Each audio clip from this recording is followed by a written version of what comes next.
Hey guys, I'm gonna give you something cool today. Normally I'll come on here and I'll rant, or I'll help you make a character or something like that. But I wanted to do something really meaningful for you guys. It's not hard to be a decent GM, but it is damn hard being a good one. And I've learned some tricks and everything, and one of the things that you want to understand about GMing is silence and downtime. Anything that slows down the game will I don't care how creative and descriptive you are, it will fuck your game up. Keeping games smooth, fast, that's really going to keep the excitement flowing. You want to keep it like a movie. I mean, if you ever watch an action movie where, 3 hours of it was, just people, doing a little bit of talking and then just like waiting for shit to happen, it's not going to get a 5-star review. So what I'm going to do is I'm going to show you guys how to do this. This is what I'm screwing around here with. And alright, so what I'm going to do is I'm going to take this adventure path and I'm going to streamline it by writing my own stuff. This is going to afford me the ability to put in my some of my own encounters. For instance, my guys are too powerful for a lot of this stuff, so I'm going to be able to adjust the encounters. I'm going to be able to write out what I want to write, and make things more streamlined for myself, and put things sequentially. Though this is a sandbox map, my players do not do well with sandboxes and everything, so we're going to kind of lead them in the direction that we want them to go. So to keep this fast pace, so the first thing I'm gonna do is put this up to like 14 right here. Counter.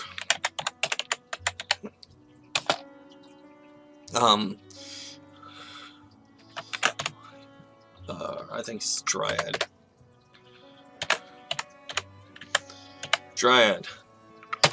And we're gonna go here, back over here, drop this back down to 12. Okay, then we want to put in, what they say. Okay,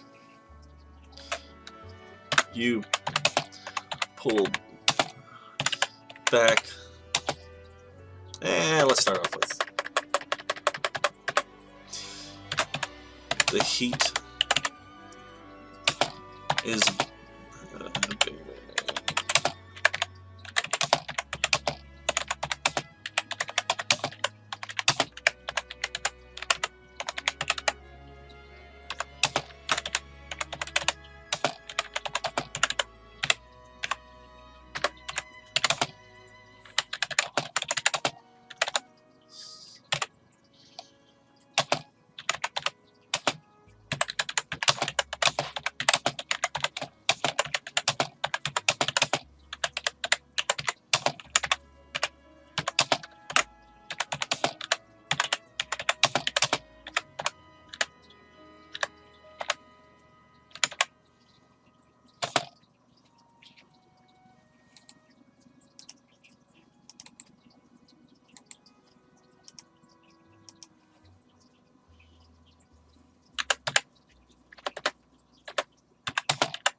Alright guys, so I'm going to show you what I did.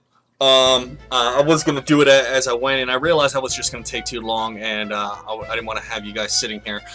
So first is I went and took what I was going to use out of the books. This is just for right now. This is only for a fraction of what I'm going to do this Saturday, but this is streamlining it, and I've changed a lot of the actual what's going on in the books to fit my own personal devices as far as my overarching plot that I have. You know, so the Dryad is actually not good in this. It's very misleading. Well, the Dryad in the actual books is, but in mine, we have a bunch of nemesis and everything, and there's a for this situation, the Rakasha is posing as a Dryad to actually try and kill the PCs. So, you know, read this to you real quick. The heat is beating down on you from all directions. Though you can't see the sun, you feel as if you are in a sweat box. You smack a mosquito. As soon as its life is extinguished, another one takes its place. Just as you think you can bear no more, the large palm thorns part before you, revealing a beautiful oasis overshadowed by a mighty tree covered with large violet petals. At the base of the tree, a beautiful young maiden, stark naked, smiling while holding a violet flower from the tree. Her eyes sparkle a bright green emerald. She bids you to come forward. She speaks, "Daring adventurers, I am Asenia, guardian of all that you see. I have watched you for some time and have chosen to reveal myself to you. I fear I must procure your services to extinguish a blight in this land." If the players ask for directions to the lighthouse, "I long to aid you in your noble quest, but first I must beg of you to complete mine, for it is a transgression against the land, and I cannot suffer its spreading perversion." They inquire about the task. "Long ago, an evil has taken root on a small island to the east. It is now encroaching into the jungle. I know not the nature of this entity, but I know it is a perversion of nature itself, and it threatens to snuff out the life of this island. Please extinguish it immediately." And then they go out and destroy it, so you can destroy. You feel its evil long before you see it. As you press forward, the sounds of life slowly dissipates until the crashing of waves in the distance is all that you can hear. Even the biting of the insects has disappeared. You push forward and the land begins to lose its color and become a dull gray.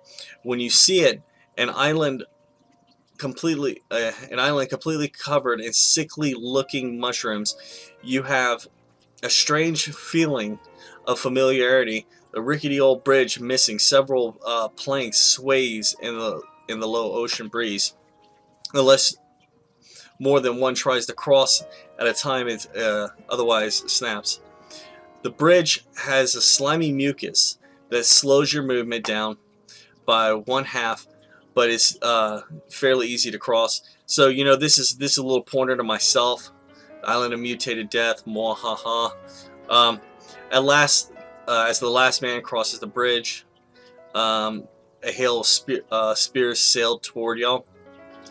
I put the 5 demonic fungal. This is supposed to be the pygmies. I have my own guys that I made, and +6 attack, 40 hit points, 1d8 +2 damage, and AC 14, 4 save. They have this flesh rotting disease that they every day they lose 1d6 hit points cumulative, lesser restoration, or DC 20 survival nature to locate a cure. This is to kind of give the druid his ability to kind of do something meaningful in the game.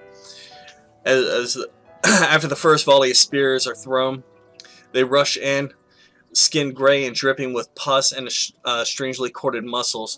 Most disturbing is their white pupil eyes with mouths agape with black ichor dripping from their filed down teeth. The battle concluded. Basic equipment found, no cash. So they'll find like you know, like some leather armor and like weapons and stuff like that, but it's all really disgusting and covered with mucus, so they're probably not going to want to keep it. DC 20 perception check. You see the edge of the sails. You see what appears to be tattered sails of a wrecked ship as you approach. The ship seems to have been trapped between 2 large rock formations, whereas the ship became shipwrecked and trapped all this time. Well, blah, blah, blah. You know, I go through this, and they go onto the ship. They get an ambush on the ship, and, you know, they go through there. They pick up some really cool stuff. and then they and they get ambushed down below the deck, and get the XP that's awarded here. They go to the supply room, what's in there, what's in the captain's quarters, and then I have like a hole in the wall. Instead of having outside and put a cavern, there's a hole in the wall, and they're able to go straight into the cavern, take out the guy. They got a little note and everything that kind of explains what happened, or at least give them the gist of what might have happened. And then they come back here for the Dryad, and the Dryad thanks them and for all the wonderful things that they do, and then she poisons the shit out of them. And the poison actually slows them down to 1 action per turn, so they can either move or attack, and for 1d6 rounds each. And she backs up with a wand of lightning bolts, and then she starts firing lightning bolts. She has 17 charges on it. She's actually a rocket shot. So after they kill her, they're gonna find that she's gonna morph into a rocket shot, and they're gonna like, what the hell? And then, you know, they're gonna start talking about the actual game again, the overarching plot, and there's gonna be a letter in Draconic saying kill them quickly before they find the location of Sabbath Ye. Now keep in mind, the next section is Sabbath Ye. That they're going to try and go there. They're being hired to go do this really cool stuff and everything. So this is my foot in to get them to go to Sabbath Ye, so that they can further in the plot and be able to figure out what's going on. So I hope this explains to you what I'm saying is, when you go through this book and you try and look at a bunch of stuff and you try and find the spots and all this other stuff. Now granted, this is not as thorough as that. This is very fast paced. I mean, we're blowing through some content when we do it like this. You know, by the time they're done and they figured out the next part of what they want to do and everything, I've already read this and go through. This is like an hour or two of play right here, because of between combat, them talking to figure out stuff, and as soon as I'm ready, you know, there's no downtime of me, you know, picking this back up and sitting there trying to find the stuff on here. Whenever you try and use one of these directly, it's a complete pain in the ass. Now you need to read that, even if you're not going to use it, and you need to read the supplement books. I always suggest that. Read the supplement books and everything to get yourself a feel, and it'll get your creativity juices flowing. And so I butcher the living crap out of these. I have a general gist. They're going to generally do the stuff that's in there and everything. But, you know, like there's a giant, one of the big themes, the giant blood-sucking chupacabra.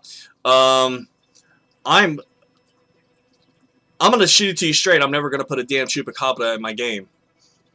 Nothing personal, but that's stupid.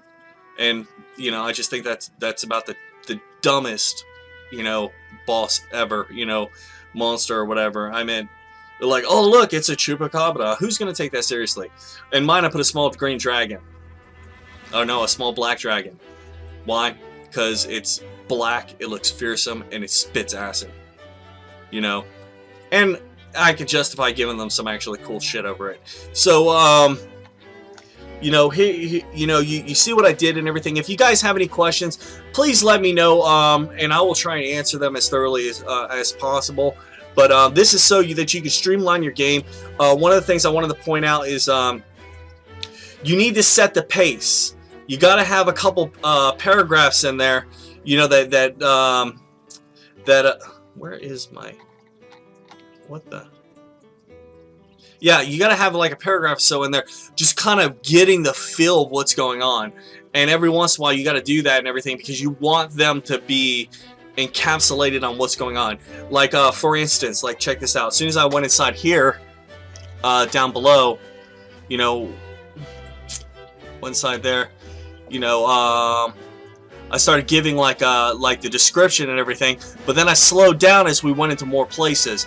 And you don't need to be, you get like really in the scripted that puts them there, that sets the pace, and then you could go da da da da da da da, and then you got to bring them back and sets the pace and go da da da da da da da. You don't need to go, you don't need the Terry Brooks it.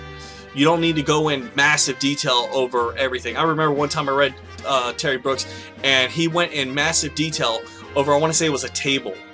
He went into extensive detail, like a paragraph or two, on a damn table, and the table had no bearing in the books at all. You know, I thought that there was going to be something that was coming out with this table, but I mean, damn it, Terry Brooks just sat back and he thought to himself, he's like, I really like this table, I want to talk about it. And he wrote like 2 paragraphs on it. You know, great writer, fantastic author. I mean, excellent mind and everything. Way too damn descriptive about some things that you don't need to be that damn descriptive about. But anyways, I hope this helps you guys. I hope if you have any questions, comments, or concerns, please let me know. And I will be there. All right, peace.